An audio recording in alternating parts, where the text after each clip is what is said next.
Good evening, ladies and gentlemen. My name is David Cox, and welcome you to our show, The New America Movement. We're so excited that you're going to take in time and listen to some of the things that are going around this country.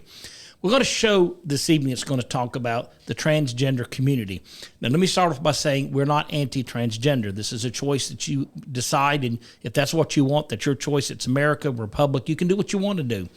But what's interesting is the most powerful man in the world, our president, Joe Biden, sits down and has a meeting with a lady by the name of Dylan Mulvaney. I think I got that pretty close. She has a show that is about a podcast show that's about her taking him taking his life from the time he wanted to make this change until he reaches what I would say the state of a full woman. And the show is called Days of Girlhood. Days of Girlhood. And he has an active following on this. And over 8 million followers. 8 million people listen to this show. So Biden sits down with an interview with him. What's interesting to me, and I'm 64 years old now, and I've been around a while and I've seen a few things. How in the world does someone who represents just about maybe 1% of our population in this country get down and have a private meeting aired on TV and by many, many podcasts across the country? How do you sit down and have a show with someone who is, I don't want to say insignificant, but think about the problems we're having in the world today. I mean, Putin is threatening the world with nuclear war. We have Iran building nuclear weapons threatening the West. We have China look what China's doing. They're threatening the world with war. They are trying to completely dominate our country. And if you're a liberal, climate change, if you're liberal, and the list just goes on of issues that are in this country. And yet, the greatest and most powerful man in the world wants to sit down and score brownie points and pander to a very, very small minority of people. It's almost like we're not a country that represents majority, but we're so minority driven. Think about that. If you are 1% of the population of this country, you can get the attention of the whole 99%. And we've seen this over and over with so many different groups in America who are very, very small, minute groups and voices completely dominating the political world and often deciding who's going to be world leaders, who's going to be presidents. And now it's not to say that they don't have a voice. I'm not trying to beat up on any particular group or downplay people's needs or personal issues. But what's interesting is, how does the leader of the free world take out time to do this? And who is he trying to score points with? Because if you listen to his interview, you know immediately that the only thing he's doing is pandering. He does not believe anything he is saying. That's my opinion. And you listen to it, and if you know anything about people, you can listen quickly and tell this guy doesn't believe any of that. Jordan, am I right or wrong? This is my opinion. What do you think? You're absolutely right. This is it's just a joke. It's like what you say. It's just pandering. But before we go any further, we're going to play the video of the actual interview with Dylan Mulvaney and Joe Biden. Very interesting stuff that they bring up. So we're going to play that video real fast, and then we're going to continue. 221st day of publicly transitioning. God love you. Thank you. I am extremely privileged to live in a state that allows me access to the resources I need, and that decision is just between me and my doctors. But many states have lawmakers that feel like they can involve themselves in this very personal process. Do you think states should have a right to ban gender-affirming health care? I don't think any state or anybody should have the right to do that. As a moral question and as a legal question. I just think it's wrong. You know, I think I was saying before we started that my deceased son, used to be the Attorney General of the state of Delaware. He passed the broadest piece of legislation that he, as Attorney General, was able to convince the legislature and the governor to sign, that dealt with all gender-affirming capability. I mean, there's a lot of, sometimes they try to block you from being able to access certain medicines, being able to access certain procedures, and so on. None of that should be available. I mean, no state should be able to do that, in my view. So I feel very, very strongly that you should have every single solitary right, including use of your gender identity bathrooms in public. Thank you. So as you can see, Joe Biden is saying, hey, I do agree that, states should not have the right to tell a 6-year-old, to tell a 4-year-old, to tell a 5-year-old that they can't go have gender affirming health care. Now, let me just real fast. Gender affirming health care is so you can go get the surgeries that you want, that you get the medications, the hormone blockers that you want. That's what that is, okay? So they switched it from, we're transitioning kids to gender affirming care. So how the left always, it went from global warming to climate change, so they always change these words around. So now you have Joe Biden sitting across from this dude, Dylan Mulvaney. Dylan Mulvaney's a sick individual, a very sick individual. Look, I'm just like you said, I'm not an anti-trans person if you're an adult. If you're an adult, by all means, you make any decision you want to make in this world and you live with it. You live with it. But the one thing that I cannot stand by and will not stand by, never will, is the fact that you're going to let your kids dictate what they are and who they are. Your kids. What's interesting is a lot of these, what I call left-wing radical ideologies, want to incorporate our children. You look at critical race theory, you look at the LGBT community, and now the transgenders are at a point to where they're saying that we want these kids to make a choice. But you and I know these are kids. They have no idea how to make a decision. I mean, what did you know at 6 years old? Oh, absolutely nothing. That's the thing. Like all I knew is what you told me, right?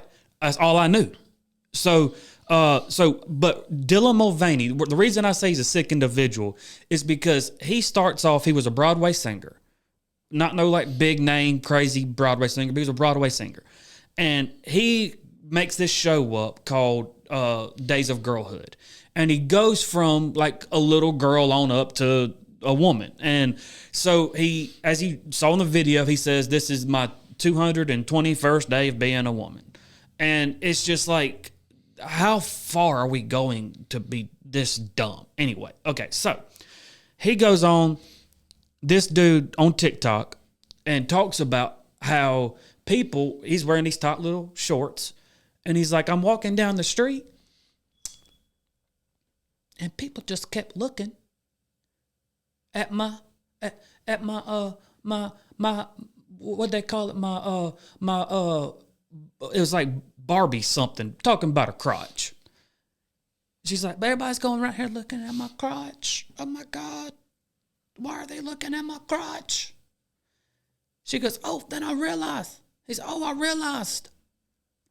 They're not used to seeing a bulge. So he was like, I got 3 options. I can either, just go and have this tuck. If for y'all that don't know what a tuck is, it's when they literally take your male genitals and they staple them up under you. So he that was a choice he said I could do. I could wear baggier clothes. He said I could wear baggier clothes. Or we can just normalize the bulge. We can just normalize grown straight men looking at other men's penises. I'm sorry, never will be normal. If I'm going through the grocery store, I don't care what city I'm in, and I see a dude that is trying to be a woman, that's your life. Do it. I ain't gonna say nothing to you. You do it. You live your life. But don't tell me if you're over here trying to grab the cereal and I'm trying to grab the cereal, but I got to sit here and watch out for your little bulge that you got up there. No, I'm not doing that. I'm not going to pretend to normalize anything like that. I'm going to say, hey, man, that's a dick. Go. No, I'm not doing that. I'm not going to play pretend with you. No, I'm not going to sit here and play Ken and Barbie. And this may sound harsh to some of y'all. Y'all may be like, oh, Jordan, you're transphobic. Oh, my God, he's so transphobic. No, I'm not. I'm not scared of no trans people. I think everybody has a right to live and everybody has a right to do whatever they want to do. The one thing that I this country is founded on, and one thing that we believe here is the fact that we have different views. You have yours, I have mine. I am not transphobic, but I do not agree with people, especially people like Dylan Mulvaney, getting on to be able to sit down with the president of the United States and talk about how kids should be having surgeries that, now let's keep in mind here real fast. He also talks about how that the transgender community is getting, by the Republicans, a lot of this heat from the Republican side, and it's messing with their mental and physical health. Let me just talk about that for 1 second. I know I'm rambling. Let me talk about that for 1 second. Check. Oh my God, this irks me. Do you realize you want to talk about mental and physical messed up? Okay, let's talk about that for a second. Dylan Mulvaney, did you know that 42% of the kids from 4 to 12, kids that say, hey, I want to be a different gender than what I am, different sex than what I am now. Those kids, they go get on hormone blockers, they get their surgeries done. 42% of them commit suicide by the time they reach adulthood. Adults that say, hey, I am old enough to make this decision. I'm going to do this. I'm going to go through this. I'm going to make this surgery. I'm going to take these hormone blockers. I'm going to do this. 25% commit suicide. Do you know what the suicide rate was in the Holocaust? 25%. You know what the suicide rate was during slavery? 7%. So I'm going to put this into perspective for all of y'all back there saying Jordan is just transphobic. Okay? I'm going to put this into perspective. It is more likely that a kid that is transitioned into the opposite sex commits suicide than it was for an actual slave to commit suicide, by quadruple. It is more likely, or it is the same for an adult that has transitioned to commit suicide as it was for Jews in the Holocaust. That was genocide. That was complete extermination of one race. And you're going to sit here and say that people are transphobic. No, I care about life. I don't want to see these kids committing suicide. I don't want to see these adults committing suicide. You want to talk about mental health? You want to talk about how this affects you? I will tell you how it affects you. Almost half of you will commit suicide. That is sad. That shows you the darkness that is leading a lot of these people, because anything that has that level of suicide in it is a mental disorder. And we have to address that. We have to be bold enough to talk about it and say it, because it's not normal. But if you choose it, it's your choice, of course. But there are massive ramifications with this, and we have to think about the long-term effects it has on children. And we ain't even talked about the hormone blockers and what they do. Hormone blockers absolute cause cancer to children. And you think about all these thousands of kids that are going to get involved in this, and the money that's going to be made off the medical practice by performing these surgeries is in the billions of dollars.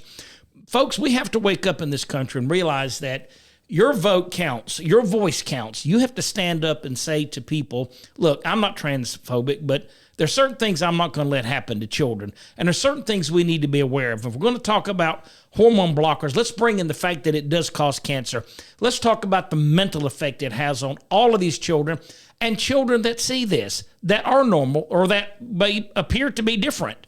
Let's think about how we can change this country, make it great again. I know that's a term we've heard over and over about Trump. That's a battle cry for the doggone left. They're like, oh my God, he said make America great again. He gonna go storm the Capitol. Yes. He gonna go storm the Capitol, or he gonna break in Nancy Pelosi's house. That's what he's gonna do. One of those two things, because he said make America great. Yeah, it's kind of humorous how the left has spun that out of control. But we got to fight to make this country great again and make it what it was when our founding fathers created it. Thank you again for tuning in to New American Movement. God bless you. We'll see you again next week.